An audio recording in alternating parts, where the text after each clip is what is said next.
is the greater good? Final. Politics. Politics to me is one group of people who conquers another group of people and create rules to govern those people. And that's when you have to have offices. And there you go. Your vote comes from that right there. You know, So appoint somebody to rule over you. Politics to you is takeover, basically. Yeah. Okay. That's very essential to the conversation, because whenever we say the black church, I think that causes a stigmatic thought to come. Because when you say black church, the most notorious or well-known black church is the Southern Baptist Church. And their politics goes to war against the First Baptist Church, which says if you're black, you shouldn't be praising God in my house in the first place. That's why there's two branches of the Baptist Christian movement, especially after Americanized slavery. But not taken only to that. Today's politics goes in with it as well, because we've seen people of color gravitate towards Donald Trump by use of the church. Before Donald Trump, we've seen pastors say, if you're a real Christian, you're going to vote for Bush and not anyone he ran against, because Bush is against abortion. And they use that as a political means to make believers vote for the president. And that goes against a lot of the things that's written in our text of faith. Now, to give people some background, everybody on here, mostly, maybe you're not, is define themselves as a believer in the Bible. I'm not going to say Christian, because even there's different thoughts to that. But you're a believer in the Bible. So that's why we're taking this stance on this conversation. And it's amazing that everybody here is a musician. So we get to even put some of that in there too. So why don't you start off with what you had in mind and what you wanted to talk about? Well, first let me correct you on that. I'm not a full believer in the Bible. Okay, so look, either do or you don't. Okay, so you can't be sometimes thirsty. You thirsty or you don't? No. Well, I do believe in some of the morals of it. Okay. You know, understand? You know that we should live by and shouldn't live by. So that, yes, you know, to a certain extent. But as far as the people in it, characters and things like that, no. Do you believe in God? I do not. Do you believe? Oh, okay. I do not. All right. And that's just because of I'm a person who thinks that you know, whatever someone believes in, it's what gets them through the day. It's what keeps them going, you know, through this life that we live in, and you know, it's what they're comfortable with. And whenever I believe in something, I like to believe 100. I like to believe in it that it's 100%. You know what I mean? Believable and realistic, and true. So for me, science and things like that makes more sense to me. Gotcha. And so I'm more comfortable in believing in those type of things, because it just helps, you know, like I said, I'm just more comfortable with it. So, you know, it gets me through the day. Would you agree that it seems like most artists are atheists? Like, it seems, because I'm in this art world, right? Mm-hmm.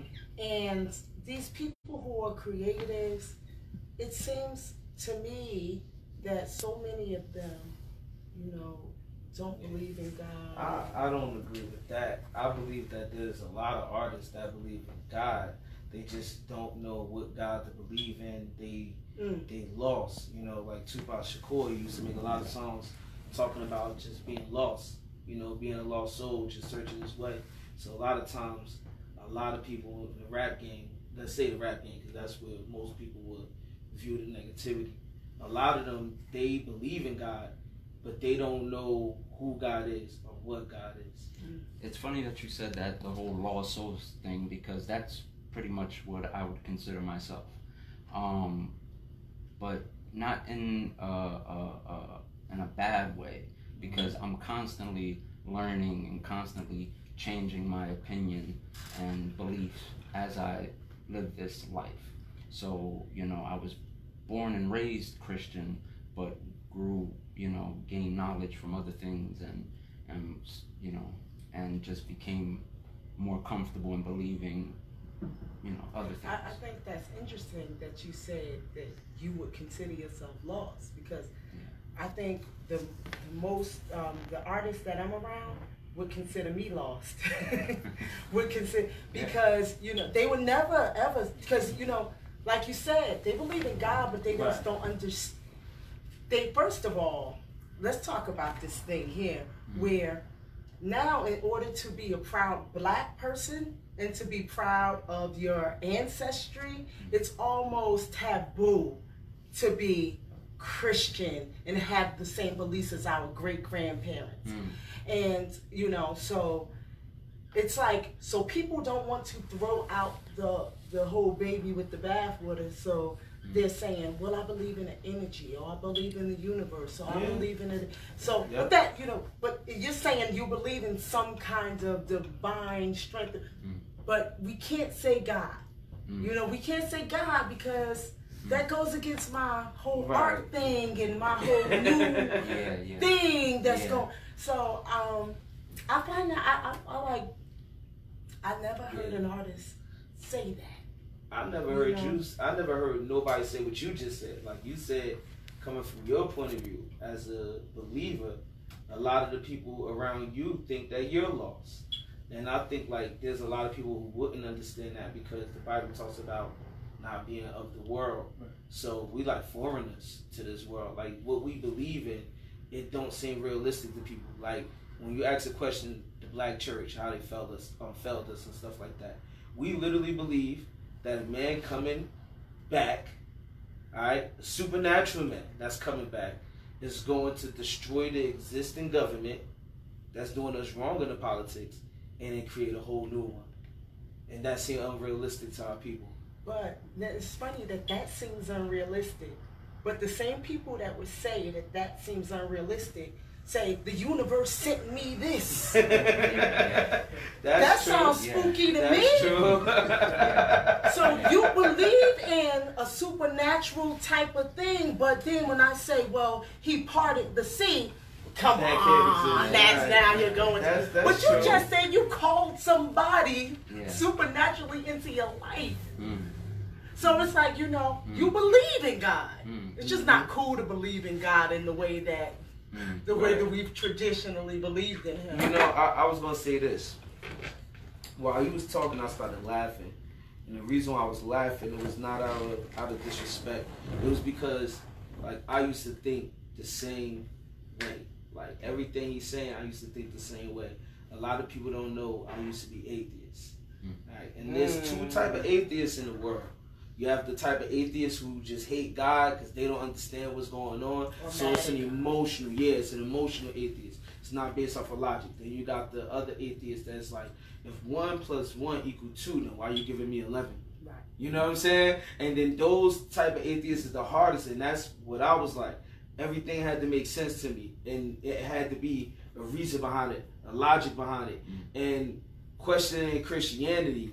And then being exposed to a lot of different things that contradicts the book, right? You begin to, you know, being ignorant.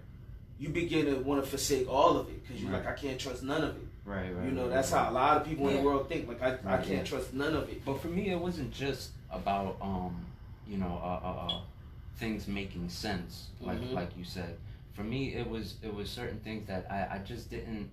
I didn't like about the teachings. Like one of the two main things that I was taught was one to be a God-fearing man, and which I don't like the concept of that. I think people should live comfortably and as free as they want to be, and you know, the fear of God. I said this in a song. The fear of God can make life feel like hell, because you know, it comes with all these rules. You can't dress a certain way, you can't decorate your house a certain way, you can't eat a certain way, things like that. So it was that type of you know, that thing, and as humans, you know, I think it's a real psychological thing, and it has to do with you know, basic human needs. So like you know, and that right there would be like you know, independence. Well, You know let what I me mean? interject real quick, because I'm listening and I'm hearing that there are questions that need answers across the board. And we're all musicians, right? We're all involved in music. And then when we don't know the words to a particular song, we end up filling in our own words, which are 99.9% not correct, right? So that's pretty much what we've done with God, the Bible, history. We've just filled in the blanks with our own thing, instead of taking the time to do our own independent research on finding answers. Right. Now, I told you before, I was a minister in the church. I was in the church for like 20 years, and I was still looking for answers. So I would run into atheists and run into the conscious community, and you know, I would get questions that were great questions that I could not answer. So what did I do? I went and found the answers. And so what I did was I started to read and study about why the Bible is valid. There's a book called The Case for Christ by Lee Strobel. Amazing book. And in that book, he is an atheist that is taking the time to do the journalistic research and the investigative research to find out the validity of the Bible, because his wife got saved and he got tired of her talking about Jesus, Jesus, Jesus, Jesus, Jesus all day. He went out to go prove her wrong and end up becoming a Christian, right? So it was a very informative book. So I read that one. I started to do other studies about the Bible itself, what it's really saying, and not by what it's saying by my interpretation, somebody else's interpretation. No, look at the Greek, look at the Hebrew, find out what the word really is saying, right? Like in your case, you said you didn't like about fearing God, right? Right. The word fear in that context is used as reverence. Yeah. Like you would reverence or respect your boss. Yeah. Like you would respect the police or respect the president. But in 2 Timothy, I believe it says, for God has not given us the spirit of fear, but of power and of love and a sound mind. That fear is talking about is the oppressive fear. God has not given that to us. So those two don't correlate. And it's not because the Bible didn't say anything different. It's because it was the way it was presented to us. And that's 99% of the problems that people have with the Bible, is that the way it's presented to us as people, it just turns us off. But I think that, you know, we all, those of us who are raised in the church, we go to church, and, you know, we have our parents, our grandparents, our pastors, and what have you. But there is, I think, a necessary component that we must have, and that's revelation. So it's what that is, you know, you have to, because we do have questions. I remember before I got saved, I was Muslim. So I remember, you know, my father, who was estranged from me, who came into my life really late, he was like, you know, he was pastor, he bishop. I'm like, Dad. And I loved him, and I wanted to understand. So I simply asked God. He's, you know, if I believe that God is real, right? So I simply asked God, and I wasn't, I didn't know the Bible. I didn't know any scriptures. I wouldn't even know where to research. I didn't know anything about it. So I just said, God, is this Jesus thing? Is it real? And I had an experience that it was life changing, and God showed me, and He spoke to me, At that time, I still didn't have a whole bunch of answers, and I couldn't break stuff down. But I think that whenever we hear something, if God is who he is and we believe that he's who he is, we can ask him. And he'll give us the answer. Right. He'll direct us to somebody. He'll show us in the scripture something. Yeah. And that's part of a that was the second thing that I was gonna say that I didn't like about the church teachings was they tell you never to question your faith. Now you said you asked God. That you know, when we was off camera, Karev said, you know, you would you say God, you can ask God or something like that, you know, paraphrasing. But for me, it was, I couldn't go to a fellow church member and say, hey, well, the Bible says that the earth is this old, but, you know, science found dinosaur bones that are 65 million years old. You know, so what's up with that? And they tell me, no, don't question your faith. You should never question your faith. I'm gonna step in on that right there. And that goes to the first point that you put up. We've established faith, but we're talking politics. So being that this is a political discussion, we're gonna break down everything that y'all said that I wrote down so we can keep on topic. The first thing was science versus religion. And I'm glad you brought that up because it was said by a known senator that we use science to debunk religion on a daily basis. When the Indians wanted rain, they would dance around fire. When we wanted rain, we would shoot cannonballs into the sky to filter ions and clouds to make rain. Not knowing that doing that, they made acid rain and it killed crops, created cancer, and destroyed the ground. It turned their carrots orange to being really pink. You know what I'm saying? So asking questions is not evil. That was called college back in the day. And Fire Jaws made a very specific point, which is good for this conversation, is language. Languages have changed. Shoot. Not trying to curse. Shoot. You're in the hip-hop culture. We used to say fresh. Now we say lit. You know what I'm saying? And Google has changed the dictionary 17,000 times. Literally. Look it up on Google yourself. Because of Google, our dictionary has now grown immensely. And E40. I'm blaming them too for destroying the English language. But E40, back to the point of language and science. Politics is the study of people, culture, and society through a process which is called government. Remember what you said? Now, through government, we have certain industry. We have the economic industry.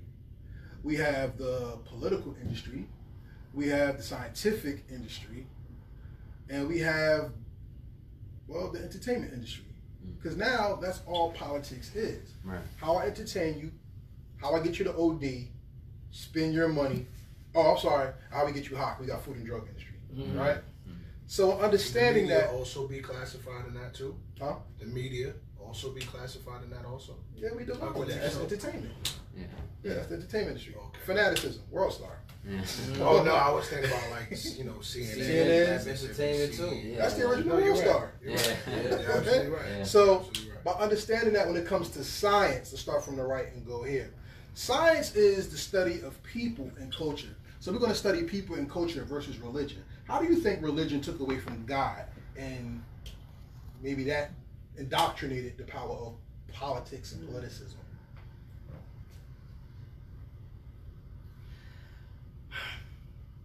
I think that in our quest to be good, to be pleasing to God, we put these mandates on ourselves, and we became religious about in doing that, our relationship with God get lost, because now we measure our relationship with God based on how religious we can be. And now when we think about how politics play into that, I think that now, because politicians have seen how powerful our religious ideologies are, that, and because we've taken our mind off of our relationship with God, now they can manipulate us via religion. You know, well, God says this. You know, you're supposed to pray for your leaders. Right. You know, God rise them up and God bring them down. So if he's in there, that's because it's God's will. So, you know, with a person who endeavors to please God, I say, well, you know what, you're right. I guess I just have to. So it's a manipulation thing, I think, often in politics. So the black church has allowed black people to be manipulated through politics. I think so. And, and I think a large part of the black church and where we've gone wrong is because now when we became nonprofit organizations, and now, you know, we're catering to those itchy ears, because, you know, now we have to be politically correct often in the church. So so I think that it's like, you know, often it's you know, that thing where we want to benefit from the things that politicians can do, and we're not trusting God. Now we're trusting politicians, and we're bringing them into the church, and we're having them campaign in the church, and, you know, things that have nothing to do with the church. Yeah. Great point. Fire Jaws, pick that up for me, please. I believe that the black church is really doomed from the start.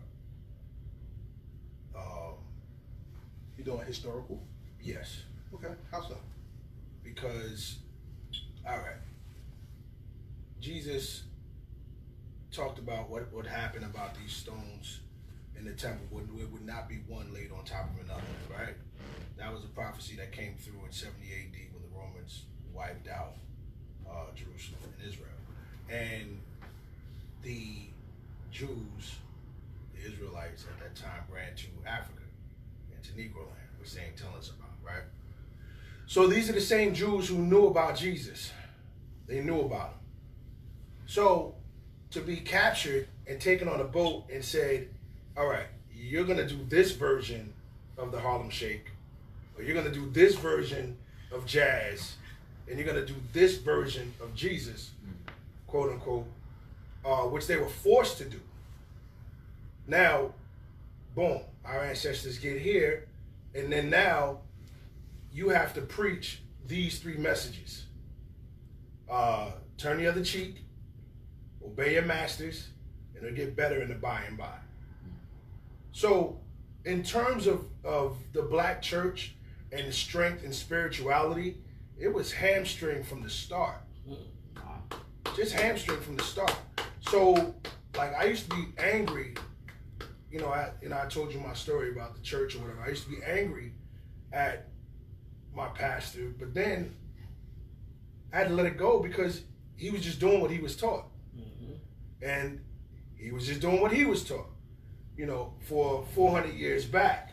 So the fact of the matter is that, like, the Christianity in itself is perverted and is broken. And the way it's standing now, I don't even know how it does serve us. Like, truly build us up, truly empower us as a people. I can't, and I haven't seen it. The civil rights movement, Martin Luther King himself said that, you know, he felt that he was bamboozled after civil rights. Let me bring up tithe and offerings. Well, wait, let's not go too far. I don't want to go too. All right, cool, but it's not. But the fact of the matter is that, like, it was just doomed for the start. I don't believe that it's totally wrong. You understand what I'm saying? But I believe that the strength and power was taken out of it. Like, you know, GMO. Sorry. Just GMO'd and given to us. No, Gail? Oh, God. No, Gail? No. Why? No. Wait. No. We're going to go back. Gail gave the Inspector Gadget face. Sorry. Someone know what that was. Sorry. No, man, go ahead. Flex on us. What you got? Oh, no. Because I'm going to call on you for something specific. Because this is is what I know. What I know is that, you know, we may have the oppressive systems may have tried, you know, I don't want to try to use the Bible, the Word of God, a religion to keep us oppressed and to keep us down. But when we say that that they were successful in doing that, we are ignoring that God has a covenant with us, and that the enemy may be the enemy, and he may be, you know, slick and all that stuff. But remember, God is God, and can nobody dethrone him. And no enemy, no white man, nobody. So even though it may look like, okay, well, they've been getting this off on us and they've been getting this off on us, but they can't even deny. See, they want us to feel like, oh, okay, well, you know, we was doomed and everything we are and everything, da-da-da-da-da. No, they want us to believe that. But they know damn well that we got power.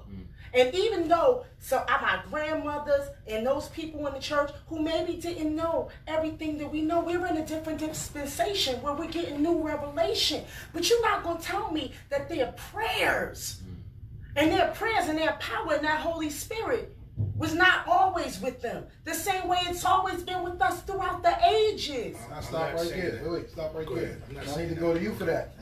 Because you are a study of Nat Turner. Yes. And when we do the study of the black church from colonial slavery, there's many revolts that are not documented in American history. And many of the revolts came from people who actually read the word and said, that was us. Yes. So what are you doing? And then that's when we got, you know, all the Steve Harveys and everybody out there. Nat Turner just became popular for it because of the act of killing the slave masters. But he was only one. And even the story of Nat Turner that we're taught isn't exactly 100% correct. We're going to go into that. So even understanding that and hearing how the word was given and then the word was bastardized and retold to the point where people had to relearn it, let me ask you a question.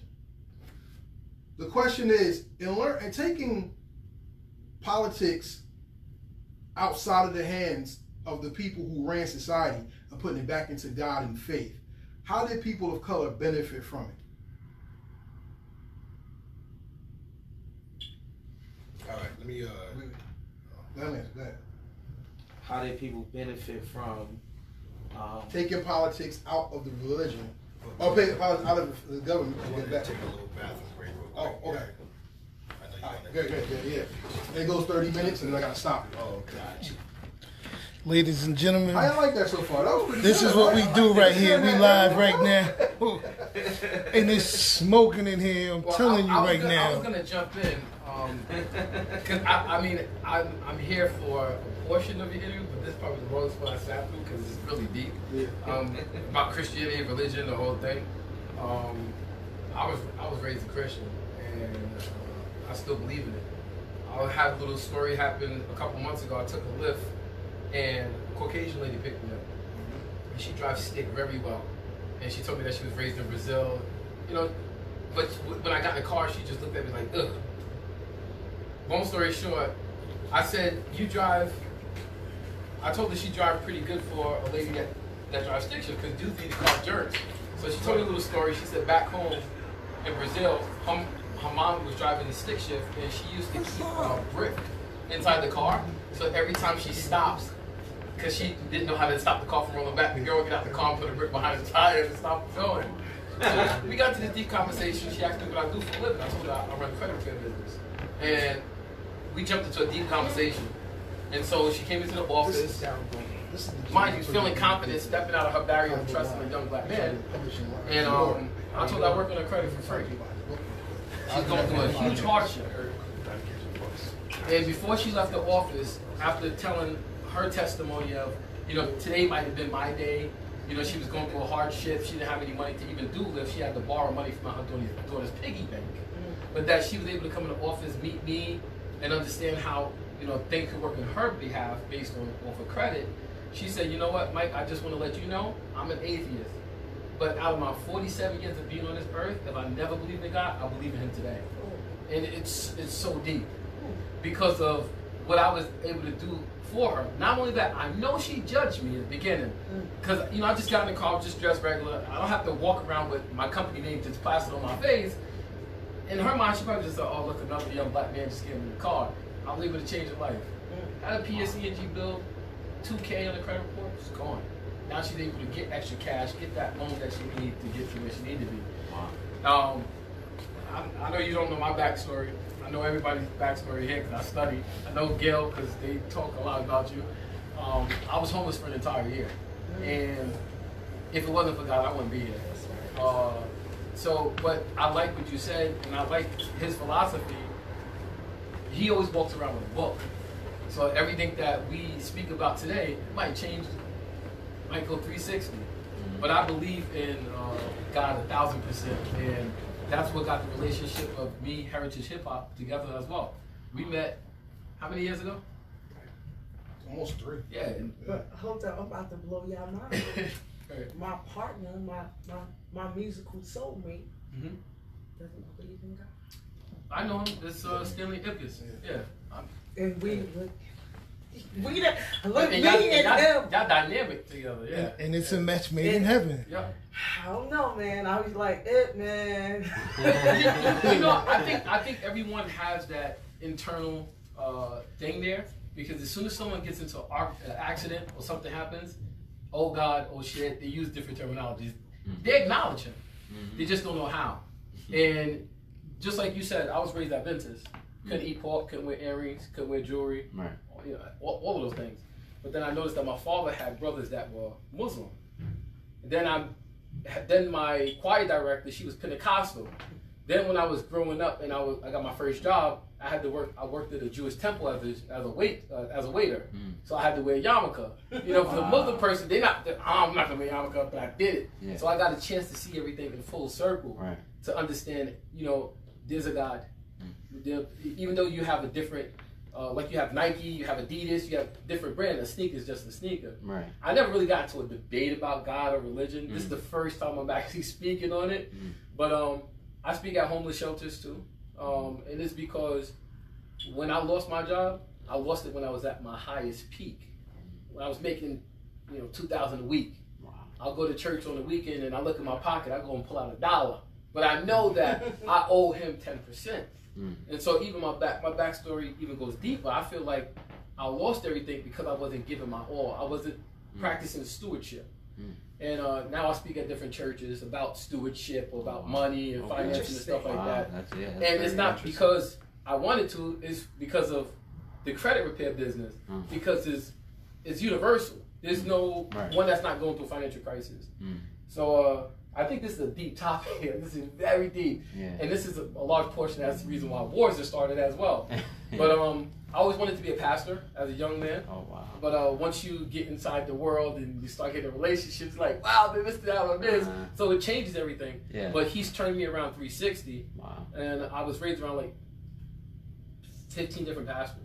I got a chance to see everybody's opinion. Wow. I was around the Jewish culture, so I picked up how to do real estate from them. I run 6 different businesses from this office alone, and I think it's because of a higher power. Wow. Okay. And so it's deep, like you said. Imagine being homeless as a newlywed and being homeless with a pretty much newborn child. Wow. You have to believe in something.